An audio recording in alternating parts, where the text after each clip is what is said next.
So hi all, this is Nirvan Pawar and today in this first video of permutation and combination I will be talking about rule of addition and rule of multiplication. So sit back and stick to the video to know क्या होता है rule of addition and rule of multiplication.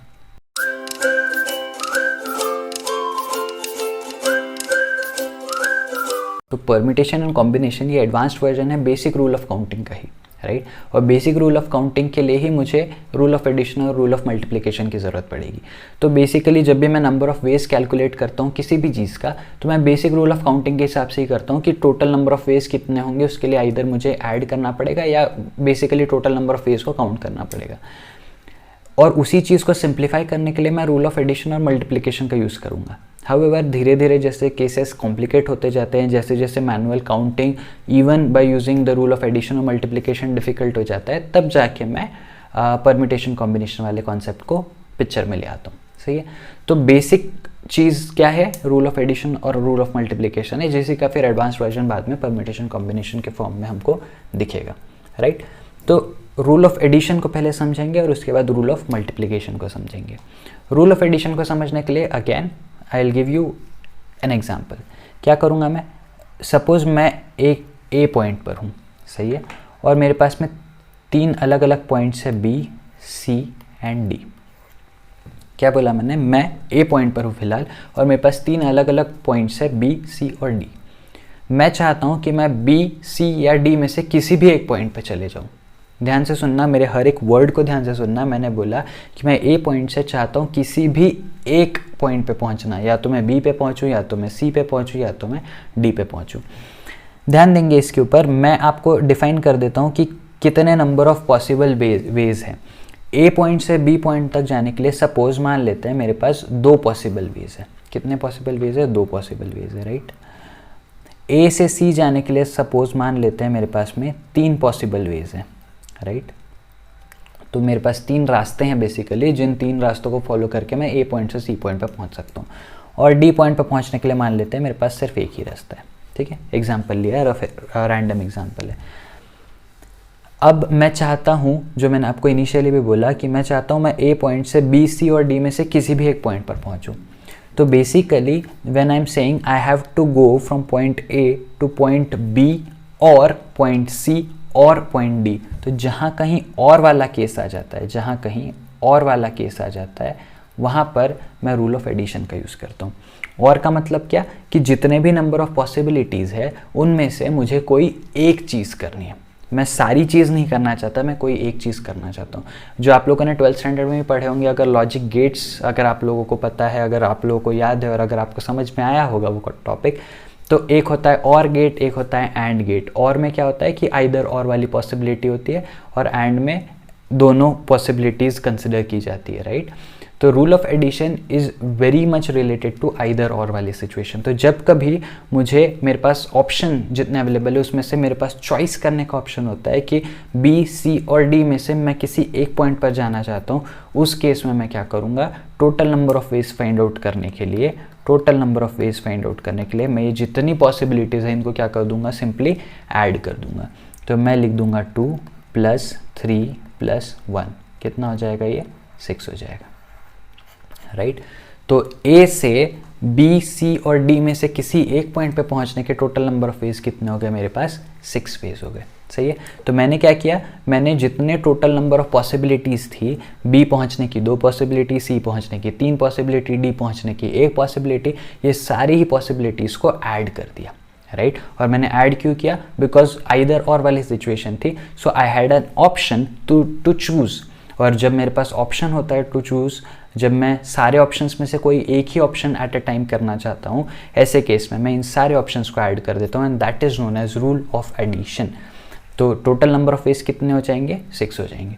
Fairlie easy है. अगर आप इसको normally भी add करोगे तो आपको दिख जाएगा, अगर आप इन सबको एक एक करके काउंट करोगे तो आपके पास टोटल नंबर ऑफ वेज 6 है. सही है.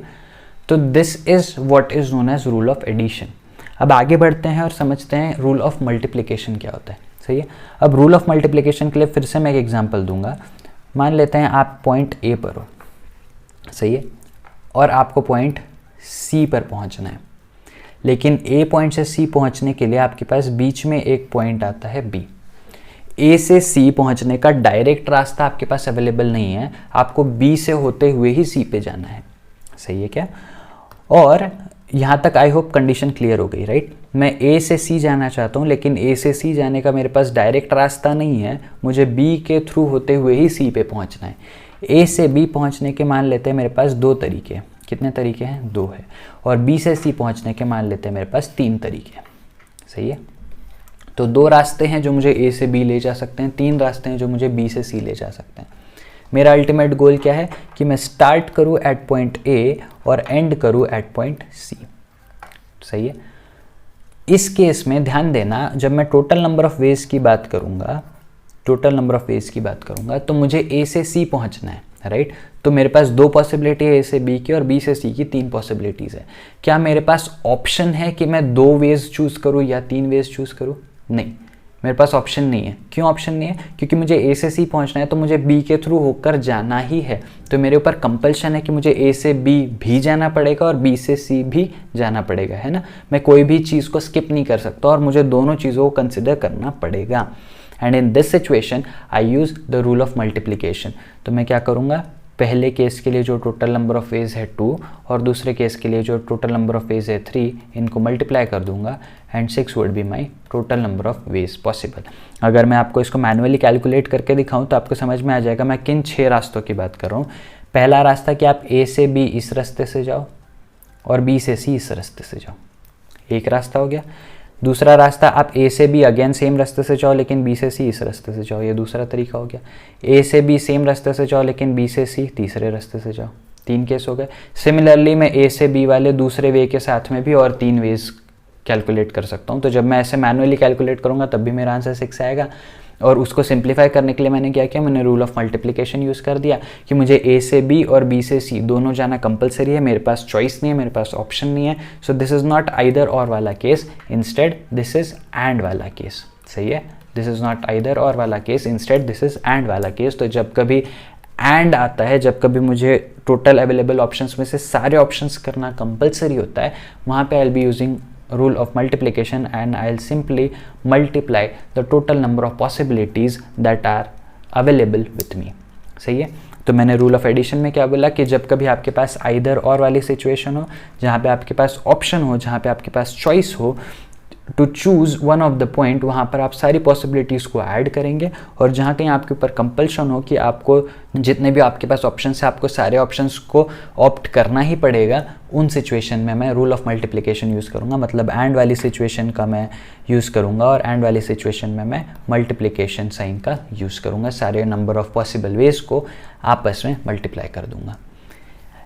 तो आई होप आपको रूल ऑफ एडिशन और रूल ऑफ मल्टीप्लिकेशन समझ में आया होगा। ये बहुत ही बेसिक से एग्जांपल के साथ मैंने आपको एक्सप्लेन किया।